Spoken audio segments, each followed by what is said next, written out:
அனைவருக்கும் வணக்கம். இந்த விஷயம் பார்த்தீங்கன்னா ரொம்பவே இன்ட்ரெஸ்டிங்காக இருக்கும். ஏன்னா நம்ம மனசு எங்கே இருக்குன்றதை இப்போ நம்ம தெரிஞ்சுக்க போகிறோம். நம்ம உடம்புல நம்ம மனமானது எங்கே இருக்குது? கையில் இருக்கா, காலில் இருக்கா, இல்லை நெஞ்சுக்கிட்ட இருக்கா, இல்லை தலையில் இருக்கா? இப்போ எடுத்துக்காட்டுக்கு கண்ணுன்றது நம்ம தலையில் இருக்குது. கிட்னி எங்கே இருக்குது? இடுப்பு பகுதிக்கிட்ட இருக்குது. நுரையீரல் நெஞ்சு பகுதிக்கிட்ட இருக்குது. இது மாதிரி நம்ம மனசு நம்ம உடம்புல எங்கே இருக்குது? மனமானது நம்ம உடம்புல எங்கே இருந்து செயல்படுது? இதுக்கு பெரும்பாலானோர் சொல்லக்கூடிய பதில் நம்ம மனசுன்றது நம்ம நெஞ்சு பகுதியில் இருக்கலாம். ஏன்னா பாருங்கள், மனசாட்சியை தொட்டு சொல்லு அப்படின்னு சொல்லும்போது நெஞ்சு பகுதியை தொட்டு தான் சொல்லுவாங்க. அதே மாதிரி நீ, நான் இதெல்லாம் சொல்லும்போது நம்ம நெஞ்சை தொட்டு தான் சொல்லுவோம். அப்போ உண்மையிலேயே நம்ம மனமானது இல்லை நம்ம ஆன்மா இதெல்லாம் நம்ம நெஞ்சு பகுதிக்கிட்ட தான் இருக்கா? ஒருவேளை நம்மளுடைய இதயம் தான் நம்மளுடைய மனமோ? ஆனால் அப்படி ஒன்றும் இல்லையே. ஏன்னா எத்தனையோ பேர் ஹார்ட் டிரான்ஸ்பிளான்டேஷன் பண்ணியிருக்காங்கல்ல, அவங்களா தானே இருக்காங்க. அவங்களுடைய மெமரிஸ் அவங்கக்கிட்ட தானே இருக்குது. வேற ஒருத்தவங்களுடைய ஹார்ட்டை வச்சதுனால அவங்க வேற ஆளாக ஆகலையே. அதே சுய நினைவோடு தானே இருக்காங்க. அப்போ ஏன் மனசாட்சினாலே நெஞ்சுக்கிட்ட வருதுன்னா, உண்மையிலே இது பார்த்தீங்கன்னா எமோஷன் சம்மந்தப்பட்டது. இப்போ எடுத்துக்காட்டுக்கு அதிக பயம் வந்ததுன்னு வச்சுக்கோங்களேன், என்ன சொல்லுவோம்? அடி வயிறு கலக்குது அப்படின்னு சொல்லுவோம். வயிற்றில் புளியை கரைக்குது அப்படின்லாம் நம்ம சொல்லுவோம். ஏன்னா அந்த இடத்துல தான் பயத்திற்கான ஹார்மோன் செக்ரீட் ஆகும். கிட்னி அருகாமையில் இருக்க அட்ரினலின் ஹார்மோன். நாம் பயப்படும் போது வயிற்று கீழ் பகுதியில் அதிகமாக வேலை நடக்கும்.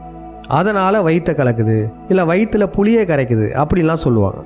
இதே போல தான் நெஞ்சு பகுதியுமே. அன்பு, கருணை, சோகப்படும் போது, மகிழ்ச்சி அடையும் போதெல்லாம் நெஞ்சு பகுதிக்கிட்ட ஒரு மாதிரி இருக்கும். இப்போ மகிழ்ச்சியாக இருக்கும்போது நெஞ்சில் பட்டாம்பூச்சி பறக்கிற மாதிரி இருக்குதுன்னு சொல்லுவாங்க பார்த்தீங்களா? அதே போல் அதிகப்படியாக சோகமாகும் போதும் அவங்க நெஞ்சை பிடிச்சிட்டு அழுவாங்க. ஏன்னா இது போன்ற எமோஷன்ஸ் ஏற்படும் போது அந்த பகுதியில் தான் நமக்கு ஒரு வித உணர்வு ஏற்படும். இப்போ ஒரு சிலர் கேட்கலாம், இல்லையே பயப்படும் போது அடி வயிறு கலக்குது தான், ஆனால் பயப்படும் போதும் நெஞ்சுக்கிட்ட ஒரு மாதிரி இருக்கே, ஒரு படபடப்பு ஏற்படுது அப்படின்னு சொல்லலாம். உண்மைதான். பயம் மட்டும் இல்லை, எல்லா விதமான எமோஷன்ஸ் இருக்குல்ல, அந்த எமோஷன்ஸ்லாம் நமக்கு வரும்போது நெஞ்சு பகுதிக்கிட்ட ஒரு மாதிரி இருக்கும். அதுக்கான காரணங்கள் பார்த்திங்கன்னா நம்ம இதயத்தில் ஏற்படக்கூடிய மாற்றங்கள். நம்ம பயப்படும் போது இயல்பாகவே இதயத்தில் உள்ள மசில்ஸ் டைட் ஆகும். அதே போல் சோகமாகும்போது, கோபப்படும் போது இதய துடிப்பில் மாறுபாடுகள் ஏற்படும். இதனால தான் நம்ம இதயத்துக்கிட்ட ஒரு விதமான உணர்வு ஏற்படும். அப்போ இதுலேருந்து நமக்கு என்ன தெரிய வருது? நம்ம மனம்ன்றது நம்ம நெஞ்சு பகுதிக்கிட்ட இல்லை. சரி, நெஞ்சு பகுதிக்கிட்ட இல்லைன்னா நம்ம மனமானது நம்ம உடலில் வேற எங்கே இருக்குது? இதற்கப்புறம் பெரும்பாலானோர் சொல்லக்கூடிய பதில் என்ன தெரியுமா? நம்மளுடைய மூளை. நம்மளுடைய மூளை தான் நம்மளுடைய மனம். நம்ம மனமானது நம்ம தலையில் தான் இருக்குது அப்படின்னு பலருமே சொன்னாலும் இதுக்குள்ளே ஒரு சூட்சமாக இருக்குது. அந்த ரகசியம் என்னதுன்றதை இப்போ நம்ம பார்க்க போகிறோம். உண்மையிலே நம்ம மனசு நம்ம மூளையில் தான் இருக்கா? அப்படி பார்த்தோன்னா நம்ம ஏற்கனவே 1-2 எக்ஸாம்பிள்ஸ் பார்த்துருப்போம். அது ஞாபகம் இருக்கா? அதாவது தலை துண்டிக்கப்பட்ட ஒரு பாம்பு, தலையே இல்லாத ஒரு பாம்பு, அதாவது மூளையே இல்லாத ஒரு பாம்பு இன்னமும் ஆக்டிவாக இருக்குது, நம்மளை கொத்த வருது. இன்னொரு எடுத்துக்காட்டும் பார்த்துருந்தோம். இறந்து போன தவளை, அதுக்கு இன்னுமே உணர்வு இருக்குது. தன்னை எண்ணெயில் போட போகிறோன்னு தெரிஞ்சு அதனுடைய கால்களை தூக்குது. அப்போ இந்த உயிரினத்துக்கெல்லாம் மூளையே இல்லையே. மூளையே இல்லாமல் எப்படி இவ்வளோ ஆக்டிவிட்டி செய்யுது? இன்னும் சொல்லப்போனால் ஜெல்லி ஃபிஷ் இருக்குல்ல, அதுக்கு மூளை கிடையாது. ஸ்டார் ஃபிஷ் இருக்குல்ல, அதுக்குமே மூளை கிடையாது. ஆனால் மூளை இல்லைனாலும் அதுங்க மற்ற உயிரினங்கள் மாதிரி தொடர்பு கொள்ள தான் செய்துங்க, இனப்பெருக்கம் செஞ்சுக்கிறாங்க. இதெல்லாம் பார்க்கும்போது தான் நமக்கு சந்தேகமே எழுது, உண்மையிலேயே நம்ம மனமானது மூளையில் தான் இருக்கா?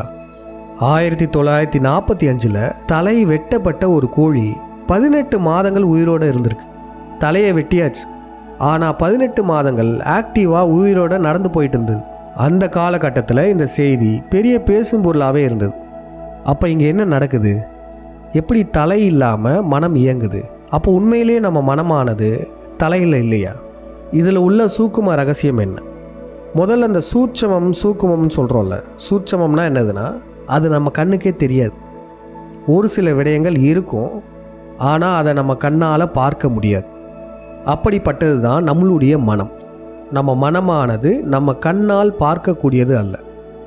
நம்ம மனசு பருப்பொருள் கிடையாது. மற்ற பொருள்களை பார்க்குற மாதிரி நம்ம மனசை நம்மளால் பார்க்க முடியாது. இன்னும் சொல்லப்போனால் நம்ம மனசு குவாண்டம் லெவலில் இருக்குது. குவாண்டம்னா வேறு ஒன்றும் இல்லை, மிகச்சிறிய துகள்கள் இருக்குல்ல, ஒரு அணுக்குள்ளே இருக்கிற புரோட்டான், நியூட்ரான், எலக்ட்ரான், இது போன்ற பார்ட்டிகல்ஸ் இருக்குல்ல, அந்த லெவல் சம்மந்தப்பட்டது தான் நம்ம மனசுமே. நம்ம மனசு எதனால் ஆயிருக்கு? எண்ணங்களால் ஆயிருக்கு. எண்ண அலைகள். நம்மளுடைய எண்ண அலைவரிசைகளை நம்ம கண்களால் பார்க்க முடியாது, அவ்வளோ சிறிதானது. அப்போ நம்ம மனசு நம்ம உடம்புல எங்கே இருக்குன்னு கேட்டால் எல்லா இடத்துலையும் இருக்குன்னு சொல்லலாம், எந்த இடத்துலையும் பர்டிகுலராக இல்லைன்னு சொல்லலாம். என்னது எல்லா இடத்துலையும் இருக்குது ஆனால் எதுலேயுமே இல்லையா? ஆமாம். அது எப்படின்னா, முதல்ல நம்ம மனமானது 2 வகைகளாக இருக்குது. ஒரே மனம் 2 வகையாக இயங்குது. அது என்னது? Conscious mind, subconscious mind. மேல் மனம், ஆழ் மனம். ஏற்கனவே சொல்லியிருப்போம், சப்கான்ஷியஸ் மைண்ட்னா வேறு ஒன்றும் இல்லை, முட்டையில் இருக்கிற மஞ்சக்கரு மாதிரி, அதை சுற்றி உள்ள வெள்ளை நிறம் இருக்குல்ல, அது வந்து கான்ஷியஸ் மைண்ட். மனிதர்கள் விலங்குகளிடமிருந்து வேறுபட்டு காண்பதற்கான மிக முக்கிய காரணம் என்னதுன்னா இந்த கான்ஷியஸ் மைண்டு தான். அதாவது இந்த மேல் மனம் தான். மற்ற உயிரினங்களுக்கு மனம் முழுமை பெற்றிருக்காது, அதாவது இந்த மேல் மனம் முழுமை அடைஞ்சிருக்காது. மனிதர்களுக்கு தான் இந்த கான்ஷியஸ் மைண்ட் முழுமை அடைஞ்சிருக்கும். அதனால தான் நம்மளால் இவ்வளோ சிந்திக்க முடியுது. இப்போ இந்த 2 வகையான மைண்ட் இருக்குல்ல, கான்ஷியஸ் மைண்ட், சப்கான்ஷியஸ் மைண்ட். இந்த 2 வகையில் இந்த சப்கான்ஷியஸ் மைண்டு பார்த்தீங்கன்னா இதனுடைய வேலை என்னதுன்னா மெமரி ஸ்டோரேஜ். நம்மளுடைய எண்ண பதிவுகளை சேகரித்து வைக்கிறது. பழைய எண்ணங்களாக இருக்கும், அது எல்லாமே இந்த சப்கான்ஷியஸ் மைண்டில் தான் சேகரித்து வைப்போம். இப்போ எடுத்துக்காட்டுக்கு எல்லாரும் பைக்கில் போகிறோம், ஒரே ரூட்டில் பல ஆண்டுகளாக போயிட்டுருக்கோம். அப்போனா என்ன நடக்கும் தெரியுமா? நீங்கள் ஃபோன் பேசிகிட்டே இல்லை வேறு ஏதாச்சும் யோசிச்சுட்டே போனாலும் கூட போக வேண்டிய இடத்துக்கு சரியாக போயிடுவீங்க. எத்தனையோ குடிகாரவங்க வந்து பார்த்தீங்கன்னா ஃபுல் போதையில் இருந்தாலும் கான்ஷியஸே இல்லாமல் நடந்து போனாலும் அவங்க வீட்டுக்கு சரியாக போயிடுவாங்க. இதுதான் இந்த சப்கான்ஷியஸ் மைண்டுடைய வேலை. நம்ம சப்கான்ஷியஸ் மைண்டில் ஒன்று பதிஞ்சிருச்சுன்னு வச்சுக்கோங்களேன், நம்ம கான்ஷியஸாக இல்லைனாலும் அந்த வேலை நடக்க ஆரம்பிக்கும். அப்போ இந்த சப்கான்ஷியஸ் மைண்ட் நம்ம உடம்புல எங்கே இருக்குதுன்னு கேட்டோன்னா ஜெனட்டிக் மெமரின்னு சொல்லலாம். நம்மளுடைய ஆழ்மன பதிவுகள் எல்லாமே நம்ம டிஎன்ஏ மரபணுவில் தான் பதிஞ்சிருக்கு. இந்த ஜெனட்டிக் மெமரி எங்கே இருக்குது? உடம்புல உள்ள எல்லா மரபணுலேயும் இருக்குது. அதாவது உச்சந்தலை முடி முதல் கால் நகம் வரையும் எல்லாத்துலேயுமே நம்ம மரபணு இருக்குது. நம்மளுடைய பற்களில் கூட நம்மளுடைய மரபணு இருக்குது. எல்லா மரபணுலேயும் ஜெனட்டிக் மெமரியாக ஆழ்மன பதிவுகள் பதிஞ்சிருக்கு. அதனால தான் அந்த தலை வெட்டப்பட்ட பாம்பு தலையே வெட்டினாலும் அதனுடைய உடல் தாக்க வருதில்ல, காரணம் அதன் உடலில் இருக்க ஜெனட்டிக் மெமரி தான். அதனுடைய மொத்த மரபணுலையும் அது பதிவாயிருக்கு. தொட்டா கொத்தணுன்றது பதிவாயிருக்கு. அதனால் தலையே இல்லைனாலும் மூளையே இல்லைனாலும் ஆழ்மன பதிவுகளால் இந்த செயல் செய்யுது. இதே தான் அந்த தவளையும் கூட. இதனுடைய உடம்பு இன்னமும் இயங்குறதுக்கு காரணம் மசில் மெமரி. அதாவது ஆழ்மன பதிவுகளில் இதை தூக்குனா இப்படி காலை தூக்கணும்னு பதிவாயிடுச்சு. அதனால் மூளையே இல்லைனாலும் அதனுடைய செயலை செய்யுது. அதே போல் இந்த ஸ்டார் ஃபிஷ், இந்த ஜெல்லி ஃபிஷ், இவைகளுக்கு மூளையே இல்லைனாலும் உடம்பு முழுக்க உள்ள ஜெனட்டிக் மெமரியால் அன்றாட வாழ்க்கை பணிகளை செய்யுது. இன்னும் சிம்பிளாக சொல்லணுன்னா மற்ற உயிரினங்கள் இருக்குல்ல, இவைகளுக்கு சப்கான்ஷியஸ் மைண்ட் இருக்குது. சப்கான்ஷியஸ் மைண்ட் உடம்பு முழுக்கவே இருக்குது, ஆனால் கான்ஷியஸ் மைண்ட் இல்லை. அப்போ மனிதர்களுக்கு கான்ஷியஸ் மைண்டும் இருக்குது. அப்போ அந்த கான்ஷியஸ் மைண்ட் எந்த உடல் உறுப்புகள் மூலமாக இயங்குது தெரியுமா? அதுதான் நம்மளுடைய மூளை. அப்போ நம்மளுடைய கான்ஷியஸ் மைண்ட் தலையில் தான் இருக்கான்னு கேட்டால் தலையில் இல்லை, தலையை சார்ந்து இருக்குது. எப்படின்னா நம்மளுடைய ஐம்புலன்கள் இருக்குல்ல, பார்க்குறது, கேட்குறது, தொடு உணர்வு, டேஸ்ட்டு, முகர்தல், இந்த ஐம்புலன்களும் நம்ம தலையில் இருக்கும். நம்ம தலையிலே இந்த 5 புலனுமே இருக்குது. இந்த கான்ஷியஸ் மைண்டானது பெரும்பாலும் இந்த ஐம்புலன்களை மையப்படுத்தி தான் இயங்கும்.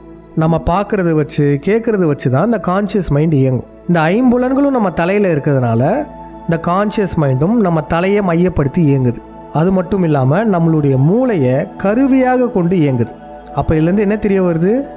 நம்மளுடைய மூளைன்றது மனசு கிடையாது. நம்மளுடைய கான்ஷியஸ் மைண்டானது மூளையை மையப்படுத்தி இயங்குது, நம்ம தலையை மையப்படுத்தி இயங்குது. நம்மளுடைய சப்கான்ஷியஸ் மைண்ட் நம்ம உடம்புல உள்ள ஒவ்வொரு அணுலையும் இருக்குது. இப்போ நம்ம எல்லாருக்கும் புரிஞ்சிருக்கும், நம்மளுடைய மனமானது பொதுவாக இங்கே தான் இருக்குதுன்னு சொல்ல முடியாது. துல்லியமாக சொல்லணுன்னா நம்மளுடைய ஆழ்மனம், சப்கான்ஷியஸ் மைண்ட் மெமரி எல்லாமே நம்மளுடைய உடம்பு முழுக்க மரபணுக்குள்ளே இருக்குது. இந்த கான்ஷியஸ் மைண்ட், இந்த மேல் மனம் பார்த்திங்கன்னா தலையை மையப்படுத்தி இருக்கு, மூளையை கருவியாக கொண்டு இயங்குது. சாதாரண உயிரினங்களுக்கு கான்ஷியஸ் மைண்டு தேவையில்லை, சிந்தனை ஆற்றல் தேவையில்லை. அதனால் மூளை இல்லாமலும் தலை இல்லாமலும் கூட இயங்க முடியும். நம்ம இப்போ சொன்ன இந்த உண்மை எதில் தேடினாலும் கிடைக்காதுங்க. ஆன்மீக ரீதியாகவும் இதை மறைச்சி வச்சுட்டாங்க. வெஸ்டர்ன் சைக்காலஜிலையுமே இதை பற்றி சொல்லியிருக்க மாட்டாங்க, குழப்பி தான் வச்சுருப்பாங்க. அதனால் முடிஞ்ச அளவு இந்த விழயத்தை அனைவருக்கும் பகிருங்கள். மீண்டும் அடுத்த விழயத்தில் சந்திப்போம். நன்றி, வணக்கம்.